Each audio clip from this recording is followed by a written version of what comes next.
Halo kawan-kawan, selamat datang kembali di podcast Sistomat bersama gue Afal. Kita di sini akan membahas berbagai fenomena sosial dengan ilmiah dan kritis.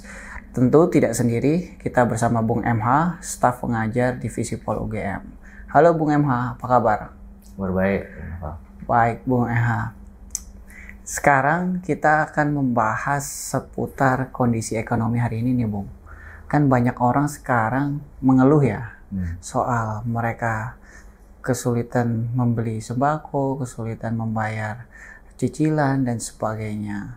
Nah, kalau melihat ini kan artinya banyak orang menyebutkan daya beli masyarakat kita itu menurun.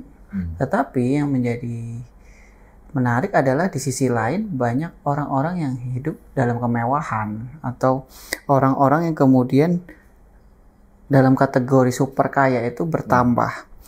Nah, bahkan ada laporan 1% populasi Indonesia itu menguasai sumber daya, setengah sumber daya dari keseluruhan yang ada di Indonesia. Lalu bagaimana Bung menanggapi ini ketika di sisi lain banyak orang makan susah, tapi kok di sisi lain banyak orang yang menikmati hidupnya, foya-foya dengan hidupnya. Bagaimana Bung menanggapi ketimpangan yang kemudian makin parah ini? Oke, jadi memang ketimpangan ini akhir-akhir ini mendapat perhatian lagi ya, karena ketimpangan terutama di Indonesia ini dianggap yang sudah mencapai level yang mengkhawatirkan gitu. Bahkan ada laporan yang menyebut Indonesia negara paling timpang nomor 6 di dunia ya. Ini menandakan memang ada hal yang serius problem ketimpangan di Indonesia ini. Nah, bagaimana kemudian orang-orang menjelaskan fenomena ketimpangan ini? Kita bisa mulai dari perspektif yang mainstream ya, dalam ini diwakili oleh Bank Dunia misalnya. Nanti teman-teman bisa baca laporannya Bank Dunia tentang ketimpangan di Indonesia. Jadi kira-kira mereka berargumen ada 4 hal yang membuat ketimpangan di Indonesia itu parah, dan tentu saja dari situ nanti mereka mengeluarkan rekomendasinya. Yang pertama, Bank Dunia menyoroti soal pelayanan publik yang buruk ya, yang terkait dengan pelayanan kesehatan, pendidikan, termasuk pelayanan keluarga berencana ya, KB gitu misalnya. Nah, bagi Bank Dunia ini, mengapa ketimpangan makin buruk? Karena banyak orang-orang miskin, orang-orang yang tidak berdaya itu tidak mampu mendapatkan akses yang memadai terkait dengan kesehatan, pendidikan, keluarga berencana gitu ya.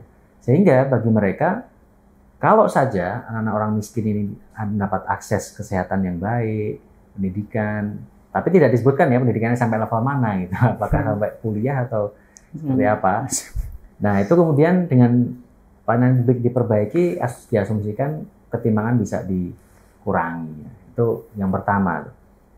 Nah, yang kedua, Bank Dunia menyoroti rendahnya skill pekerja Indonesia.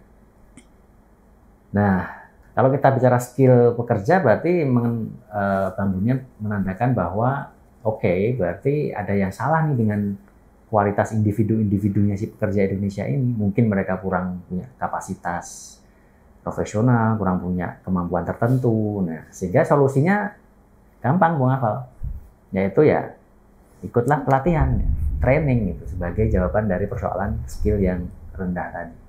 Nah, kalau pelatihan sudah dilakukan, nanti skillnya membaik, upahnya membaik, nah itu akan bisa mengurangi ketimpangan. Nah, itu yang kedua ya. Nah, yang ketiga, ketimpangan juga diperburuk karena Bank Dunia menyebutnya kayak semacam adanya shock ya.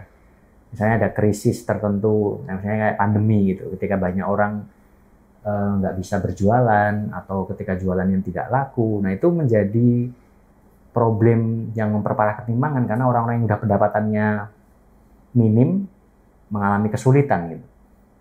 Nah, untuk bisa keluar dari situasi yang buruk ini ya, Bank Dunia kemudian menyarankan untuk mengatasi yang shock ini adalah memberikan semacam bantuan sosial, bisa berupa bantuan tunai atau bantuan lain untuk meringankan beban dari orang-orang yang terkena shock atau krisis ekonomi itu. Nah, itu yang ketiga ya. Dan yang keempat, Bank Dunia biasanya menyebut soal penggunaan pajak ya, uang pajak yang mungkin kurang diarahkan ke sektor-sektor yang produktif itu. Padahal bagi Bank Dunia kan infrastruktur itu sangat penting ya, infrastruktur fisik gitu. Nah, termasuk misalnya dari kesehatan, ya itu menurut mereka masih perlu diarahkan duit yang sebenarnya terbatas ini, anggarannya APBN-nya kita, itu diarahkan ke sektor-sektor yang lebih produktif agar bisa mengurangi ketimpangan. Nah, ini narasi mainstream yang ada ya untuk menjelaskan ketimpangan di Indonesia. Baik, Bung. Berarti kalau saya catat ada 4 itu tadi ya, soal pelayanan publik yang belum baik, kemudian skill pekerja kita masih rendah, ketiga mungkin ada krisis atau shock, kemudian terakhir penggunaan pajak yang kurang optimal. Nah, lalu ada nggak, Bung, pandangan lain selain itu yang kemudian mengkritik pandangan World Bank ini? Ya, pandangan yang lain ada ya, kita sebutnya pendekatan kritis itu yang kira-kira bertolak dari asumsi yang berbeda. Kalau Bank Dunia tadi kan misalnya menilai soal skill pekerjanya rendah nih gitu ya. Itu kan sebenarnya sama aja dengan orang menjelaskan kenapa Anda miskin itu ya karena salah Anda sendiri, salah si individu itu sendiri. Kenapa kamu miskin? Oh, karena kamu kurang punya kapasitas, kurang punya keterampilan. Sehingga solusinya ya kamu harus memperbaiki dirimu sendiri kan gitu ya. Kamu harus mengupgrade keterampilan kamu dan lain-lain agar kamu punya daya tawar di pasar, bisa menjual skill kamu sehingga upahmu bisa lebih tinggi dan akhirnya kamu bisa keluar dari kemiskinan. Nah, ini kan narasi yang menekankan pada individu ya sebagai penyebab dari ketimpangan tadi. Salah satunya tadi karena skillnya rendah. Nah, perspektif yang lain mengkritik bahwa individu itu hanya akibat dari sebuah struktur sosial ya, artinya individu itu tidak punya pilihan terlalu banyak. Misalnya Bung Afal ya, bayangkan kalau Anda lahir dari keluarga misalnya yang kurang mampu lah di pinggiran kali itu, pinggiran sungai. Anda punya banyak pilihan nggak untuk bisa sekolah di mana? Enggak. Kalau sakit berobat kemana? Artinya pilihan-pilihan itu sudah terbatas begitu sejak kita dilahirkan dari background kelas sosial tertentu. Jadi kita nggak bebas memilih. Kalau bebas memilih, Anda mungkin milih dilahirkan di keluarga yang kaya-raya ya, sehingga ketika Anda lahir Anda nggak pernah merasakan kesulitan dan Anda punya banyak pilihan kalau sakit mau kemana, kalau sekolah mau ke sekolah yang mana, karena Anda punya kemampuan ekonomi untuk itu. Tapi dalam prakteknya banyak orang nggak punya pilihan kayak gitu. Nah, dari perspektif kritis ini, ketimpangan pertama-tama justru disebabkan di arena produksi, Bung ya, struktur sosial di arena produksi di mana segelintir orang itu menguasai sarana produksi ya, bisa pabrik, bisa duit, bisa teknologi, dan lain-lain. Karena dengan Anda menguasai, termasuk tanah ya, sarana produksi berupa tanah. Kalau Anda menguasai itu, menguasai sarana produksi, Anda bisa menguasai di kegiatan produksi yang lain, yaitu soal siapa yang memerintah siapa, kan itu. Kalau Anda punya pabrik, Anda bisa memerintah buruh Anda dong. Iya. Tapi tidak sebaliknya kan. Kalau Anda hanya jadi buruh karena cuma punya tenaga doang, nggak punya alat produksi, ketika Anda melamar ya Anda berarti siap untuk diperintahkan. Dan ini nanti menimbulkan efek yang berikutnya ketika Anda yang diperintah, sistem pembagian hasil, siapa mendapat apa, itu juga ditentukan oleh pihak yang lebih powerful tadi, yang punya pabrik dong. Siapa mendapat apa ini gampangannya soal upah kan. Kalau Anda ngelamar ke pabrik saya kan bisa ngasih tawaran kan. Saya mau gaji Anda 2 juta. Kalau Anda nggak mau, silakan. Silakan cari yang lain. Cari yang lain ya. Tapi kan artinya yang lebih powerful kan yang punya pabrik. Jadi dia yang menentukan secara sepihak itu upahnya berapa. Gitu. Nah, dalam penentuan upah yang sangat powerful dari si pihak pemegang modal ini, pemilik modal ini, disitulah terjadi yang Karl Marx ya sebut sebagai pencurian nilai lebih. Ya. Loh, gimana caranya? Kok bisa terjadi eksploitasi ini? Jadi eksploitasi ini kira-kira gampangannya adalah ketika Anda menghasilkan suatu nilai, menghasilkan suatu barang gitu ya, tapi nilai yang Anda hasilkan itu tidak dikembalikan semuanya ke Anda. Gitu. Nah, contoh paling gampangnya nanti Anda juga bisa lihat contohnya misalnya di grafik itu ya. Ada produktivitas buruh Bung ya, tahunan misalnya di Amerika sekian naiknya. Kemudian ada pertumbuhan dari upah real, jadi upah yang sudah disesuaikan dengan inflasi ya. Nah, kalau kita lihat produktivitas buruh, nilai yang dihasilkan buruh itu naik terus sejak tahun 80-an, tapi upah realnya, nilai yang dikembalikan ke buruh itu stagnan gitu. Padahal produktivitasnya naik terus. Jadi siapa yang menikmati kelebihannya produktivitasnya si buruh ini? Ya tentu saja si pemilik modal. Karena hasil usaha itu kan dibagi antara pemilik modal dan pekerjanya gitu. Nah ini yang menurut perspektif kritis menjadi sumber ketimpangan, yaitu kepemilikan, konsentrasi pemilikan sarana produksi ya. Kalau Anda punya pabrik, Anda bisa menentukan siapa memerintah siapa. Ya Anda memerintah buruh Anda. Dengan Anda bisa memerintah itu, Anda bisa mengeksploitasi mereka. Karena sistem upahnya itu ditentukan oleh si pemilik modal tadi. Termasuk nilai lebih yang diambil itu berada dalam kekuasaan mereka. Nah, jadi si pemilik modal, si kapitalisnya bisa tambah kaya dengan hasil keringatnya si buruh. Nah, si buruh yang menghasilkan produk tadi, menghasilkan nilai tadi justru tidak mendapatkan hasil yang setimpal dengan apa yang mereka hasilkan. Nah, ini penjelasan dari yang perspektif alternatifnya, perspektif kritis. Baik, Bung. Artinya setidaknya ada 3 ya, Bung. Pertama, ketimpangan sarana produksi, baik misalnya tanah maupun alat-alat produksi lainnya. Kemudian upah buruh yang timpang dengan produktivitasnya. Dan yang terakhir soal mungkin soal pajak itu, Bung. Oh ya, jadi kan kritik dari perspektif alternatif terhadap perspektif mainstream ini kan tadi ya, ketika yang diperhatikan itu cuma si individu, biasanya yang diperhatikan tuh individu yang si miskinnya gitu, Bung Afal. Artinya tadi kan makanya, skillmu rendah nih, atau kamu kurang punya pelayanan publik yang baik nih. Jadi yang disasarkan mereka. Padahal kan ketimpangan itu kan punya 2 spektrum dong ya. Iya. Yang miskin sama yang kaya harusnya gitu ya. Kalau yang miskin doang yang diurusin misalnya, dibuat lebih kaya, tapi kalau yang kaya dibiarin tambah kaya terus kan ketimpangan tetap akan dong.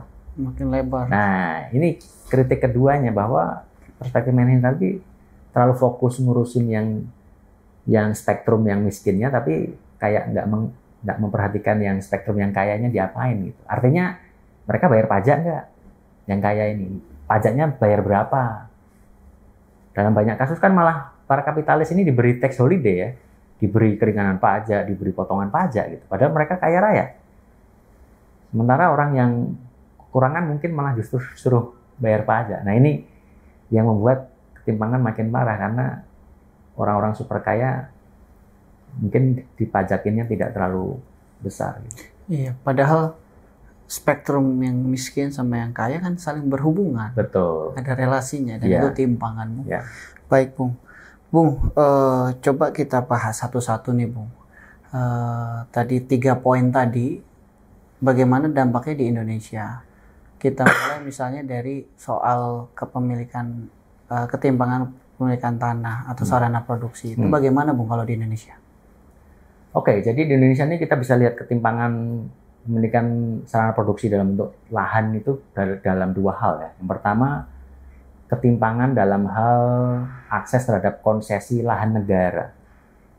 Nah, ada laporan yang menyebut bahwa dari sekitar 40-an juta konsesi kehutanan yang diberikan, artinya ini tanah negara yang diberikan konsesinya, itu mayoritasnya sekitar 95% itu diberikan kepada korporasi. Yang tentu saja cuma dimiliki oleh segelintir orang, mungkin jumlahnya nggak sampai 100 itu. Sementara yang diberikan ke rakyat biasa, yang bukan korporasi, hanya sekitar 5% sisanya. Nah, ini menunjukkan bahwa ketimpangan pemilikan lahan yang diberikan negara, konsesi negara ini sangat timpang sekali. Karena segelintir orang, bahkan ada yang menyebut ya 1% penduduk Indonesia ya, karena jumlah korporasi kan sedikit tadi ya. Tapi dia bisa menguasai kalau di total ya tadi puluhan juta hektar. Gitu. Karena diberikan konsesi oleh negara. Sementara ratusan juta rakyat yang lain nggak punya akses tanah sama sekali. Nah itu yang pertama ya, tentang ketimpangan di lahan konsesi negara. Nah yang kedua, yang ini, yang tadi itu yang lebih sering dibahas tuh ya, ketimpangan korporasi menguasai sedemikian besar lahan jutaan hektar ya. Yang memang benar ya, kayak korporasi misalnya punya konsesi tambang. Ya, Medco atau mungkin Sinarmas yang menguasai ratusan ribu atau mungkin bahkan jutaan hektar ya. Nah, tapi yang jarang dibahas adalah ada ketimpangan yang lain ya, ketimpangan dalam hal lahan pribadi atau lahan individu ya. Artinya di sini bukan tanahnya negara kemudian dikasih konsesi ke private sector gitu, tapi ini tanah yang dikuasai oleh individu-individu. Nah, ketimpangan di tanah individu ini ada banyak cara mengukurnya ya. Ada yang menggunakan ukuran ketimpangan di pemilik pertanian dan lain sebagainya. Tapi kita bisa lihat fokus ke pertanian padi. Karena kalau pertanian itu dicampur, seluruh pertanian disamakan, nah itu agak problematik, Bung. Misalnya nanti ya, pemilik 1 hektar sampai atau di atas 1 hektar itu petani besar.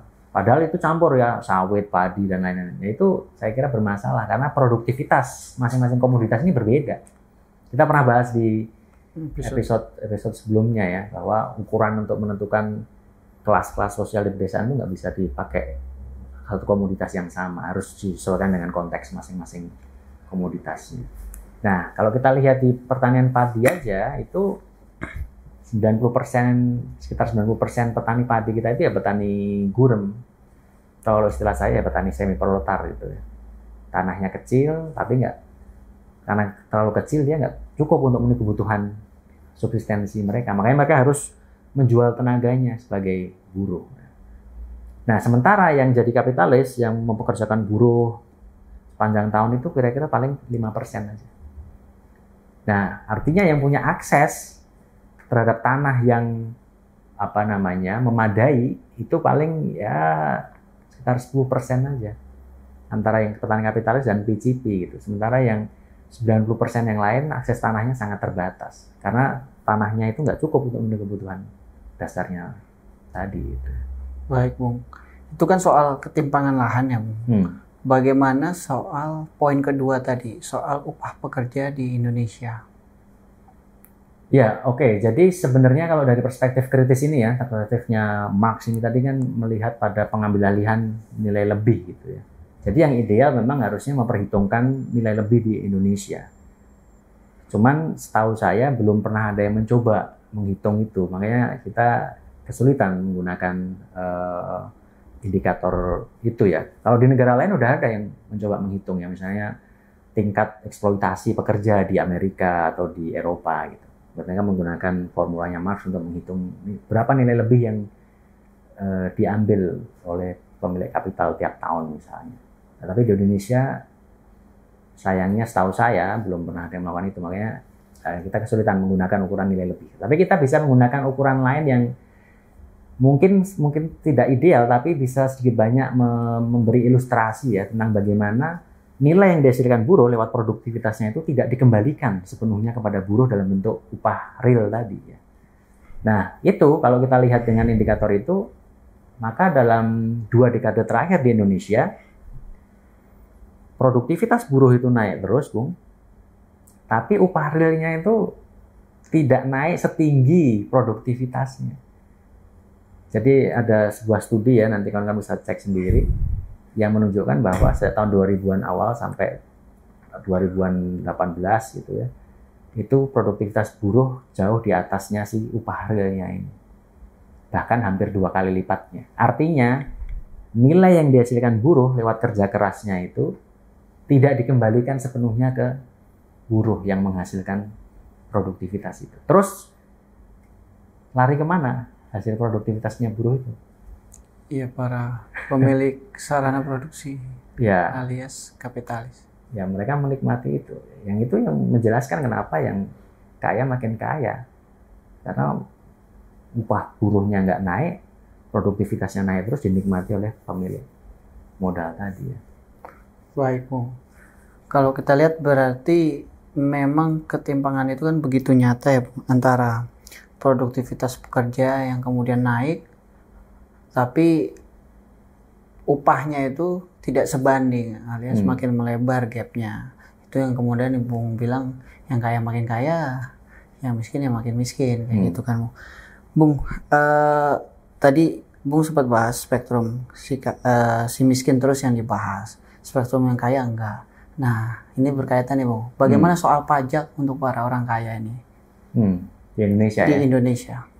Oke, sebelum di Indonesia kita bisa untuk perbandingan ya, kita bisa bahas dengan pajak yang dilakukan di Eropa dan Amerika Serikat misalnya. Thomas Piketty ya, bukunya Capital in the 21st Century sudah mengcapture ini apa yang berubah gitu. Nah, dia mendapati bahwa kalau dilihat negara-negara Eropa besar seperti Inggris, Prancis, Jerman itu di tahun-tahun welfare state ya, jaya-jayanya welfare state sekitar tahun 45 sampai tahun 70-an itu mereka menerapkan pajak yang sangat tinggi, Bung. Dua jenis pajak yang tinggi. Yang pertama pajak penghasilan itu bisa antara sampai 70 sampai 90% PPh-nya, pajak penghasilan. Sementara ada lagi pajak kekayaan atau pajak aset yang bisa sampai 80% di tahun 45 sampai 70-an itu. Pasca Perang Dunia 2 sampai 70-an. Dan dari pajak sebesar itu mereka bisa pakai untuk membiayai layanan sosial, makanya kemudian disebut eranya welfare state saat itu. Nah, tapi ketika neoliberalisme mulai menyerang nih ya, tahun 80-an, terjadi liberalisasi, privatisasi, deregulasi, serikat buruh dihancurkan gitu, pajak akhirnya ikut dikurangi. Dan di hampir semua negara tadi, Eropa dan Amerika, yang pajaknya sekitar itu tadi, sekarang tinggal separohnya kira-kira, norma umumnya sekarang. Itulah kenapa kemudian welfare state terjungkal ya, dismantle gitu, karena memang duit yang untuk membiayai welfare state itu tidak ada lagi karena pajaknya sudah dikurangi sekitar separuhnya. Nah, ini di konteks di Eropa dan Amerika Serikat. Bagaimana di Indonesia? Nah, kita bisa lihat ya, pertama soal PPh. PPh di Indonesia itu maksimal paling tinggi hanya 35%, Bung. Itu pun berlaku untuk mereka yang punya pendapatan di atas 5 miliar yang paling tinggi nih ya, 35% ini. Artinya kalau Anda punya pendapatan 100 miliar per tahun, itu pajak Anda sama dengan orang yang punya 5 miliar. Jadi ini masih agak bermasalah juga karena menyamakan rentang yang begitu banyak tadi. Misalnya nggak usah 100 miliar, ya, mungkin ya 30 miliar gitu ya. Itu pajaknya sama, 35% dengan yang punya 5 miliar. Nah, ini kan agak ini. Padahal bisa aja dibuat kolom baru ya, dinaikin yang 30 miliar atau 50 miliar harusnya mungkin 50 atau bahkan 60% PPh-nya. Nah, ini pertama, PPh-nya masih rendah. Yang kedua, pajak aset atau kekayaan ya, atau wealth tax. Di Indonesia itu tidak mengenal wealth tax ini ya. Nanti Anda bisa lihat di laporannya Oxfam misalnya. Jadi yang ada di Indonesia ini hanya pajak bumi dan bangunan, dan yang paling familiar kan PBB, yang itu besarnya tidak lebih besar dari sekitar 1% aja, jadi sangat kecil, Bung. Kemudian ada juga pajak warisan yang hanya sekitar 5%. Jadi ini sangat kecil sekali, dan tidak ada pajak aset dan kekayaan secara keseluruhan gitu. Padahal kalau di negara-negara lain tadi ya, itu sangat masih besar, meskipun zaman neoliberalisasi itu paling nggak masih 30% itu pajak kekayaannya ya. Kalau di Indonesia hampir ya, tidak ada. Jadi ini menjadi surga bagi para pemilik modal atau kapitalis domestik atau orang super kaya di Indonesia, karena memang pajak kekayaan nggak ada di Indonesia. Iya, itu artinya yang kemudian menjelaskan si kaya makin kaya ya, Bung, sebenarnya. Dan ini, Bung, yang terbaru kan kita tahu lah, warga biasa, warga rakyat biasa, kemudian malah ada rencana PPN itu mau dinaikkan jadi 12%. Artinya nambah 1% dari 11% kan. Nah, bagaimana, Bung, menanggapi situasi ini? Malah warga biasa yang kemudian ditambahin lagi pajaknya. Ya, ini yang luar biasa ya. Artinya luar biasa. Luar biasa konyol. Luar biasa kelihatan bagaimana negara ini menjadi, kalau kata Marx ya, menjadi panitianya borjuis saja ini. Udah bener-bener nggak mau ngurus rakyat biasanya. Kekurangan duit yang dipalak malah orang yang lemah kan? Iya. Nggak berani malak yang super kaya tadi. Padahal kalau mereka dipajakin ditinggikan, ya mereka nggak mungkin jatuh miskin juga gitu kira-kira. Jadi ini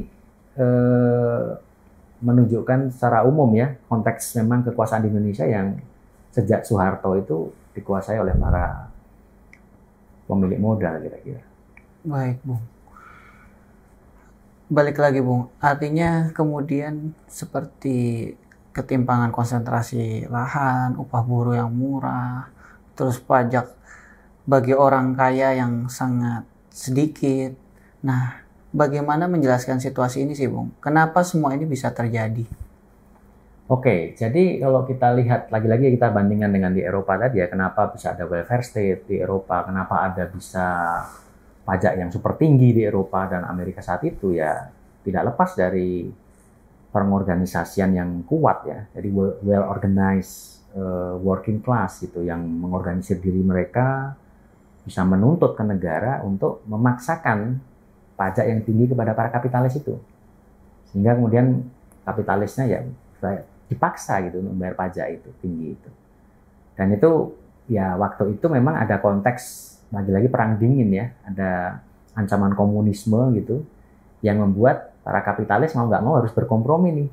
Oke, kapitalisme tetap boleh jalan, hak kepemilikan pribadi tetap diakui, bisnis boleh jalan, tapi nah sebagai konsesinya adalah aku akan bayar pajak yang tinggi, upah buruh tinggi gitu ya. Tapi kapitalisme jangan diotak-atik. Nah, kira-kira itu kan deal-nya itu antara kapitalisme dan komunisme yang berkompromi dan kemudian membentuk yang disebut welfare state itu. Nah, ketika welfare state sudah ditinggalin, apalagi komunisme udah hancur, ya kapitalis bisa lebih leluasa untuk melakukan serangan balik ya. Pajak tinggi yang menjadi norma umum 45-70-an dipretelin itu, dikurangin. Upah buruh, Bung. Nah, tadi saya lupa menyebut ya. Jadi kalau tadi saya memberi contoh sejak 80-an tuh produktivitas buruhnya naik sementara upah realnya stagnan, itu di zaman sebelum itu upah real dan produktivitas itu relatifly sama gitu, paralel gitu. Artinya meskipun ada eksploitasi, tapi eksploitasinya tidak separah setelah 80-an. Karena gap-nya itu kalau setelah 80-an luar biasa besar. Produktivitas buruhnya naik, tidak dikembalikan ke dalam bentuk upah real tadi. Baik. Nah, jadi ini problem pengorganisasian yang diperlukan ya, kalau kita lihat sejarah di Eropa dan Amerika. Nah, bagaimana di Indonesia? Gimana tuh? Nah, di Indonesia ya, seperti kita udah bahas di berbagai episode, kita pernah punya kekuatan rakyat yang terorganisir dengan baik ya, sebelum 65. Ada berbagai organisasi pekerja, ada SOPSI, ada Sarbupri, ada BTI, Barisan Tani Indonesia, dan ada berbagai organisasi yang lain yang itu menunjukkan bahwa buruh sangat terorganisir dengan baik saat itu. Dan dengan buruh sangat terorganisir dengan baik dan jumlah anggotanya juga luar biasa besar saat itu. Artinya sebagian rakyat itu memang terpolitisasi, artinya ikut terlibat dalam kehidupan politik secara bergairah gitu. Dengan ideologi mereka masing-masing ya. Ada yang komunis, ada yang nasionalis, ada yang agamis, tapi itu semuanya hidup gitu untuk menghidupi republik ini, berdebat, bertarung, tapi dengan dasar ideologi yang mereka yakini. Nah, sejak 65 pembantaian massal, organ kiri dilarang, gagasan komunis dilarang, gagasan sosialis dipinggirkan, itu gerakan rakyat juga dipreteli sejak Soeharto, terjadi depolitisasi, rakyat jadi makin apatis. Ya, kita makin kesulitan sekarang untuk membayangkan sebuah kehidupan secara kolektif ya. Jadi imajinasi kita hari ini, nah ini yang kedua ya. Salah satu kaitan kenapa tidak ada pengorganisasian kolektif yang kuat hari ini ya, sekarang kita ini di-drive oleh narasi bahwa semua masalah itu bisa Anda selesaikan sendiri-sendiri, secara individual. Ini yang sering disebut sebagai individualisasi masalah. Ya, mirip dengan tadi kan perspektif yang mainstream kan, memang yang sering menyalahkan si individuan ketika Anda miskin misalnya. Nah, ketika Anda itu diharapkan menyelesaikan masalah Anda sendiri, ya udah, silahkan jadi orang egois, mikirin kamu selamat sendiri aja. Nggak ada lagi imajinasi kolektif gimana ya ngatur republik ini bersama-sama. Kalau orang punya kesadaran itu kan, dia nggak akan segan untuk bergabung dalam organisasi politik kan, bergabung dalam gerakan kolektif. Gimana ya mengatur kehidupan bersama ini? Tapi dengan individualisasi yang dominan sekarang, apalagi dengan banyaknya buku-buku self-help ya, di toko buku yang besar itu, bahwa oh kamu bisa 7 cara menjadi kaya raya misalnya. Jadi Anda disuruh untuk meningkatkan, mengupgrade diri Anda sendiri agar bisa selamat gitu. Biar bisa berkompetisi di pasar, akhirnya bisa keluar dari kemiskinan. Kita nggak lagi punya imajinasi kolektif gimana ya mengatur secara bersama-sama republik ini dengan terlibat dalam organ-organ politik misalnya. Sehingga ketika logikanya individualisasi tadi, politik sekarang hanya tinggal politik uang. Ya udah aku terima duitnya, aku bisa untuk beli susu atau beli kebutuhan lain. Tanpa kemudian melihat implikasi bagaimana ya kehidupan kolektif kita ke depan. Nah, kalau itu nggak ada, susah membayangkan kebijakan redistributif tadi, Bung. Upah yang tinggi sesuai produktivitas misalnya ya. Pajak progresif untuk yang super kaya, atau land reform untuk meredistribusi tanah dari orang-orang yang punya tanah luas sekali tadi. Gitu. Karena memang kebijakan redistributif itu sangat membutuhkan kekuatan kelas massa yang terorganisir. Ya. Baik, Bung. Itu kan jadi sekarang itu realitanya yang kemudian menjelaskan kenapa ini bisa terjadi. Lantas, Bung, apa sih sebenarnya yang perlu dilakukan atau apa yang bisa kita lakukan dengan kondisi saat ini? Ya, kalau dari segi tadi kan penyebabnya kan ada konsentrasi pemilikan alat produksi ya, misalnya berupa tanah. Ya, berarti pertama, gimana mengurai atau membongkar konsentrasi ini, Bung? Nah, yang biasa dilakukan ya meredistribusikan ulang kan. Tanah-tanah itu baik yang tanah milik negara tadi, berupa tanah konsesi atau tanah private tadi. Nah, itu yang bisa mengcover itu ya program-program yang sering disebut land reform ya. Entah itu nanti land reformnya bentuknya individual atau kolektif, itu hal lain ya bisa didiskusikan, tapi itu menjadi sumber untuk mengadres persoalan konsentrasi pemilikan alat produksi berupa tanah tadi. Nah, yang kedua, karena soalnya tadi soal upah buruh yang lebih rendah dari produktivitas buruhnya, ya ini udah nggak ada alasan lain, bahkan kayak ILO atau pengamat ya itu udah mendorong agar ya upah buruh harus disesuaikan paling tidak sesuai dengan produktivitasnya, atau ya minimal juga dengan ada standar KHL ya, yang pernah kita bahas juga ya, kebutuhan hidup layak. Nah, itu yang perlu didorong agar buruh-buruh ya itu punya daya beli yang lebih tinggi. Tadi kan banyak orang mengeluh kan ya. Nah, Anda bisa bayangkan sendiri. Upahnya stagnan, terus malah mau dipajakin lagi, ini gimana? Orang udah nggak susah duitnya, malah mau ditarik, dipalak lagi. Ya harusnya bisa jadi nanti terjadi suatu protes sosial yang luas ya. Karena orang udah nggak tahan lagi nih, digencet sana sini kan. Nah, apalagi ditambah sisi yang lainnya tadi, pajak untuk orang super kaya relatif kecil, bahkan diberi fasilitas tax holiday, keringanan pajak, tax amnesty, pengampunan pajak dan macam-macam. Ini makin gila, artinya keberpihakan negara terhadap kelas sosial dalam hal ini pemilik kapital itu makin kelihatan sekali dibanding keberpihakan terhadap mayoritas rakyat kita yang memang kelas pekerja yang hidupnya masih susah sampai hari ini. Baik, Bung. Apalagi, Bung, yang bisa dilakukan soal pajak? Apakah perlu kita melakukan pajak kekayaan seperti di Eropa ataupun Amerika? Ya, pertama pajak penghasilan ya. Jadi Oxfam itu pernah membuat laporan yang dia merekomendasikan ya pajak penghasilan di Indonesia itu harusnya paling nggak bisa sampai 65%, Bung. Dari yang sekarang cuma 35%. Yang itu menurut hitung-hitungannya Oxfam itu masih oke gitu, karena itu memang dilakukan di negara yang lain juga. Jadi ini is not something yang luar biasa ya, ini negara lain juga melakukannya, negara Eropa gitu. Pajak sampai 65% itu untuk orang yang paling kaya tentu saja, yang paling tinggi ya. Nanti yang di bawahnya kan bisa dibuat tuh misalnya 50%, terus nanti turun lagi 45%. Nah, itu berarti yang turun-turun lagi. Tapi yang paling kaya harusnya kena pajaknya bisa 65% itu. Itu pajak penghasilan ya. Nah, yang kedua soal pajak kekayaannya atau pajak aset. Tadi kan di Indonesia nggak ada ya federal tax. Nah, mestinya juga bisa diperlakukan itu. Dan ada laporan juga Prakarsa yang membuat laporan membuat hitung-hitungan nih Bung. Jadi kalau pajak dilakukan terhadap sekitar 1% terkaya di Indonesia, yang dalam hitungan prakarsa itu ada sekitar 25.000 orang terkaya di Indonesia, itu dipajakin asetnya sekitar 1-4% per tahun.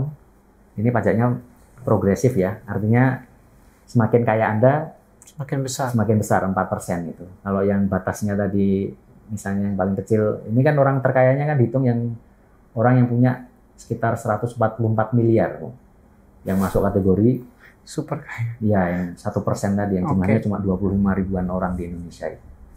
Nah, itu artinya kalau Anda cuma pasnya 144 miliar, Anda kena 1%. Nanti yang paling kaya berarti dapat kena 4%. Nah, kalau itu diberlakukan, itu per tahun menurut perkiraannya prakarsa tadi ya, kita bisa memperoleh duit sekitar 150 triliun. Yang bisa kita pakai untuk kebutuhan publik kita. Pendidikan, kesehatan. Nah, ini sekaligus kritik kepada Bank Dunia tadi ya. Bank Dunia tuh nyorotinnya, penggunaan pajaknya kurang optimal. Tapi Bank Dunia nggak menyebut sama sekali. Pajaknya terus dapat berapa emangnya? Kita punya duit dari pajak berapa dan siapa yang membayar pajak itu? Ini kan nggak dibahas oleh Bank Dunia. Siapa yang harus menanggung pajak lebih gede? Nah, ini makanya tadi kan kita kritik karena dia hanya memperhatikan yang kayak seolah-olah yang disalahkan spektrum yang orang miskinnya gitu, yang cuma pengen diintervensi ya, kasih pelatihan, kasih ini. Padahal yang kayaknya kayak nggak diperhatikan gitu. Nah, kalau laporan-laporan yang dari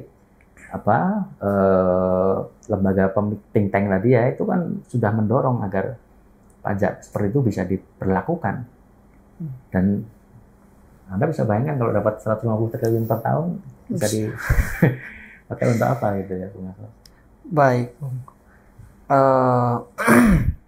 Artinya kan tadi ada 3 ya, Bung, soal pendistribusian kembali tanah karena kita timpang, kemudian upah kerja yang perlu kita perbaiki sesuai produktivitas atau bahkan konsep KHL, dan yang terakhir ya ada pajak-pajak yang menargetkan para super kaya ini, entah pajak progresif atau PPN kita yang ditingkatkan, PPH sorry.